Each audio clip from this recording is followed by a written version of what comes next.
在不到1个月的时间拿到108分，每个人都有机会做到。其实可以的话，不用赶着准备是最好的。像我那时候每天我的笔电打开都是托福，我用很多方式提醒自己，才很密集的完成这个准备。我用的是 TPO 最多，把一回从头到尾完整做完，看看自己哪一个部分最需要加强。像我是说全部回数的口说我都有 run 过一次。TPO 跟真正的考试真的还蛮像的。我有回顾一下我高3升大学的时候，一度有想要考托福，一度。然后那时候我妈妈有帮我买一个书，叫做《托福命题总监教你征服新托福》哒哒哒哒哒。然后那时候除了口说之外，其他都有买。我觉得那时候也许其实默默有打一些底，后来我再回去翻之后觉得，其实那时候做蛮多回的。里面有一个重要的观念在这里跟大家分享，就是托福其实是考你换句话说的能力。同件事情用 A、B、C 去讲，跟用 D、E、F 去讲，怎么表达？托福其实是考你换句话说的能力。然后我想要特别再说一下听力跟口说的练习方式，建议大家找比较是在讲述知识、心理学或是一些科学，那会比较接近教授在上课的时候说话的方法。因为其实托福就是想要测验你能不能够在国外上课，然后正确的吸收老师所讲的东西，所以去听这些比较接近教材的内容，会对于托福的听力比较有帮助。然后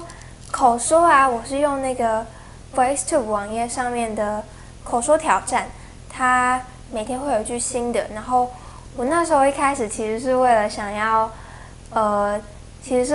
练习帮纪录片配旁白，因为我念的是英文的旁白，所以那时候希望自己听起来有像英文旁白的感觉，所以我就练那个 VoiceTube 的口说。但我后来觉得其实这个应该对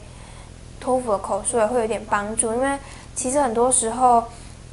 问题不在于你的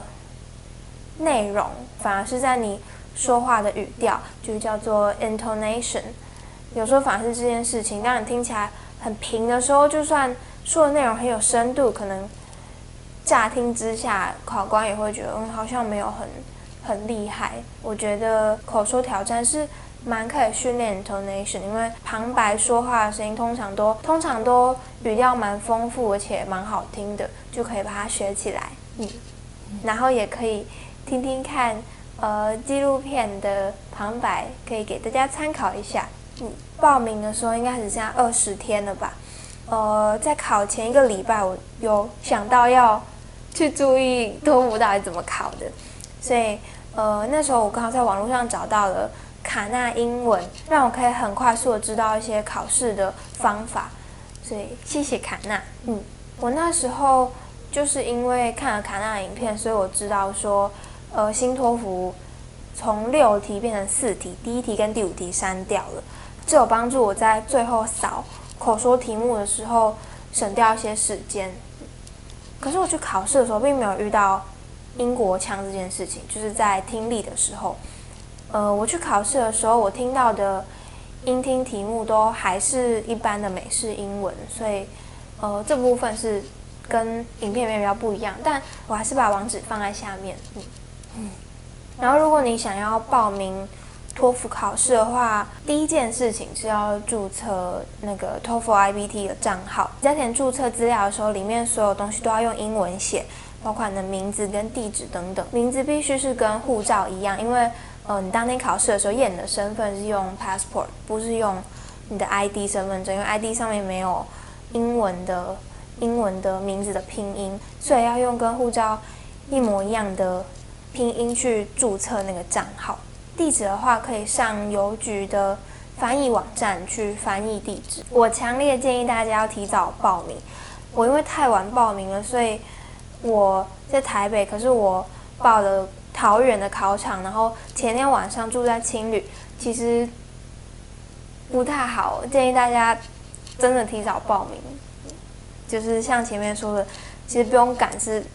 比较舒服的。一定要让自己可以睡好。